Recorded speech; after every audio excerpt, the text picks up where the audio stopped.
There's a moment early on in the development of Interledger where Evan Schwartz, the co-creator, and I, we were at a taco place in San Francisco, and we were literally drawing on a napkin, kind of like we were trying to figure out, like, if you have multiple intermediaries in a payment, so you have one person and they have a relationship with a bank, and then that bank has a relationship with another bank, and how do you make the payment across that entire chain?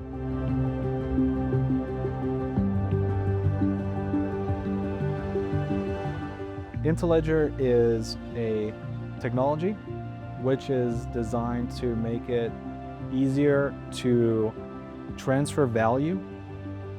The normal word would be make a payment, but to transfer value across different systems of record.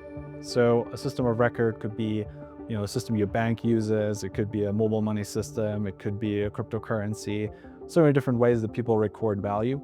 And the problem with those systems is that they're all separate, they're all disconnected. And Interledger, it's literally in the name, is trying to take those different systems of records, those ledgers, and connect them together so you can make a transaction across all of them.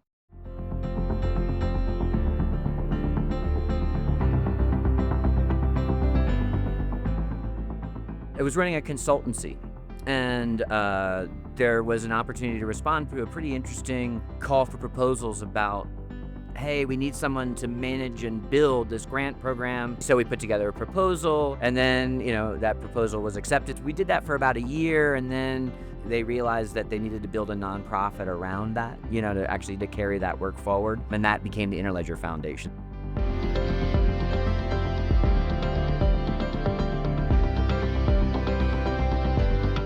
I needed to work for an organization that I felt where I was making a difference. And all of my previous roles were based in education, based in climate. And while I was working at those roles, I saw where there was a need for an interoperable, fast system. Sometimes I would be working with people around the world and their payment would get lost. People don't understand this. Sometimes payments, as big and as great as it seems like the financial systems are, they're old and they're slow, and sometimes payments get lost. A payment got lost for one particular person who was, I believe they were in the Philippines. And we said, okay, we're going to have to reprocess it. It takes a couple of days to come back to the bank, and then another couple of days to process the payment. And they called me crying. They were like, I cannot wait a couple of days for my money. And so I had seen multiple examples of situations like that where I just did not understand why our financial systems were not better than what they were. And once I heard about the Interledger protocol, I was like, oh wow, this is amazing. Why isn't everyone using this? And I was really excited to work on the project. So the Interledger Foundation set out to solve a 20-year problem, which is how do we make money move like the internet? How do we send a payment as easy as you send an email? And so when I joined about 4 years ago, there was an idea on a piece of paper and a bunch of loosely held technology. So in the past 4 years, we've put all the technology pieces together so that you can join the Interledger network as easy and as fast as possible. And this brings me back to probably 20 years ago when the internet was created. We have the same type of problem as internet did for data, we're trying to do for money.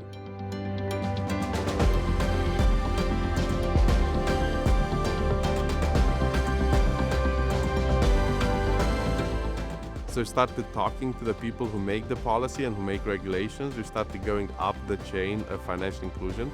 So now we work with the Bank of International Settlements, with central banks, with global organizations like the United Nations Capital Development Fund, the people who make policies for the next 20 years when it comes to how money moves. What I find really interesting about it is infrastructure is often something that you don't see.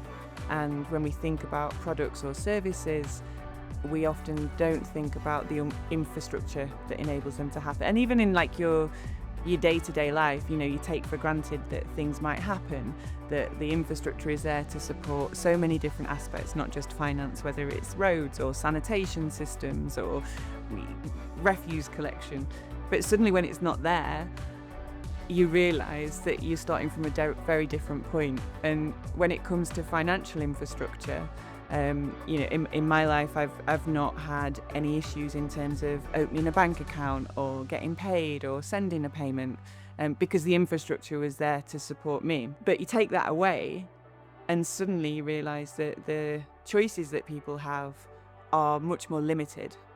So what we do at the foundation is we enable people through open source technology to actually tackle issues at the root cause, to be able to provide an infrastructure where people can build solutions that work for their needs. And I think for any solution that you experience in any aspect of life, if you build it with the people that are going to be the beneficiaries of that, it's going to be better, it's going to work, it's not disconnected, it's not about, we're going to make loads of money or this is going to be the next most amazing thing. It's about like, what problem have you got and how can you solve it in the way that works for you? And that's what I love about open source. It's what I love about the foundation. I think we do things differently. It is very much giving people the tools that they need to build the solutions that work for them.